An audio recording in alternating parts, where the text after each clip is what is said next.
Omarosa Newman is making headlines. She is the former reality star turned Trump aide at the White House. She's got a book coming out tomorrow, and she is making the media rounds, releasing a conversation that she had with Chief of Staff John Kelly at the White House the day that he fired her.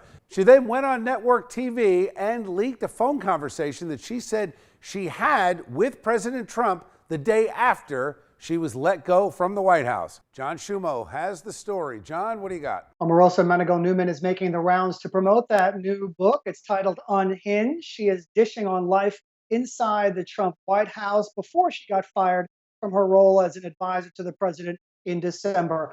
Over the weekend, she was the former reality TV star who, by the way, generally just goes by her first name, called President Trump a racist, said he's nothing more than a con, who is frequently left out of important policy decisions because his mental capacity is failing.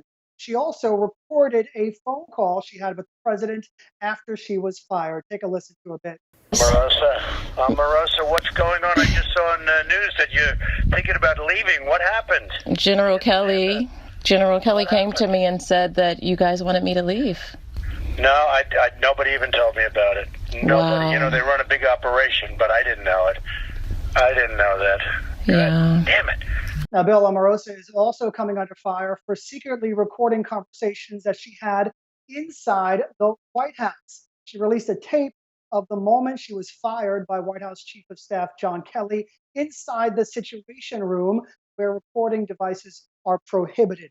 In a statement, White House Press Secretary Sarah Sanders called that move a blatant disregard for national security. She said Omarosa lacked character and integrity. President Trump had this to say. Lowlife. She's a lowlife. Now, the president doubled down in a series of tweets on Monday. At one point, he called her wacky Omarosa. He said she begged him for a job with tears in her eyes. He added that even though she was a loser, he wanted to keep her employed because she said great things about him. And he said he's only speaking out now on Twitter because the fake news media will be working overtime to make wacky Omarosa look legitimate. As you mentioned, Bill, the book Unhinged is set for a release on Tuesday. That's the latest. John, quick question. Is the White House pursuing any legal avenue? We've talked to legal experts about the one-party conversation being legal in D.C., but beyond that, recordings in the White House that was against the rules, are they pursuing any legal action? She definitely violated protocol. It is still unclear whether she violated any laws. The RNC chair, Ronna McDaniel, in fact, tweeted, if she broke federal law, she should be prosecuted. I'm sure lawyers on both sides are digging in. Thank you, John. All right, let's bring in our A-plus panel for tonight's show. We're joined by Republican strategist Allison Young. Good to see you, Allison. Hey, Bill. Good to be here. Welcome back. And Democratic Councilman from Linden, New Jersey, Peter Brown, back with us. Good to see you, Peter. Thank you, Bill. Allison, I'm going to start with you on this. Forgetting whether she broke any laws, et cetera, it seems to me that, again, another distraction battle. She's doing this to sell books. The book comes out tomorrow, and anybody that buys it is complicit in this fraud that she's perpetrating right now. This was a huge breach of ethics.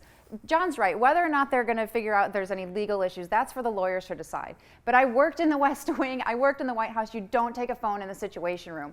And also, she's now claiming false imprisonment and all these things. Situation Room isn't just a room. It's a series of rooms. She was probably in an ante-room. She's drumming all this up for book sales. But from your experience in the White House, when I heard the tape of John Kelly, when I heard the tape of the president, actually seemed very measured, very in control. I didn't think anything John Kelly said was off color at all. It seemed to me pretty plain. Look, if you don't make a big deal, we're certainly not going to make a big deal. Let's all part friends. And he gave her a way to sort of save her reputation. Yeah. But I think her reputation is this kind of I gin up all of this kind of dirty laundry. And this has been her reputation for the last 15 years, so she's going to continue to do it to sell books. Let me put it this way. This is what happens when you get a reality star into the White House. I mean, it's turning to a whole reality TV show. No, I don't blame the president. I do put it back on her for the exact reasons that you've been stating. This is an ethics violation as far as I'm concerned and a national security issue.